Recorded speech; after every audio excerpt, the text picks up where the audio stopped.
Ассаламу алейкум. Мына назарыңыздарда уй саған аппарат турат. Біз азыр Кайындыдабыз, Карабалта. Сіздерге мына аркамда күн электростанциясы турат, 7,5 киловаттка. Ушулун күчү менен күн электростанциясынан чыккан ток менен ушул уй саган аппаратты иштетсе болобу? Мына азыр практикада текшерип берели. Бул жерде өкмөттүн тогу жок, өкмөттүн электроэнергиясы жок. Мынакей сайдык азыр точкага. Эми иштетели.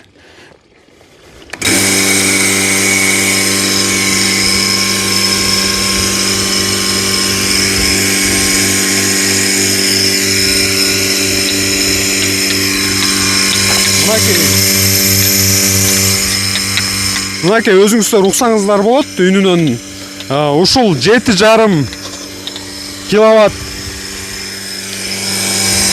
күн электростанция оңой эле уйсаган аппаратты иштетип коет да. Себеби дегенде мунун мотору 500 ватт болгонучу. Анан бул станция үчүн бул оп-оңой эле нерсе да.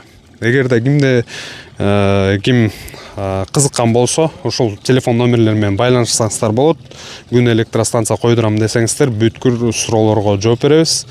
Чалыңыздар, жазыңыздар. Көрүшкөнчө эмки видеолорго чейин.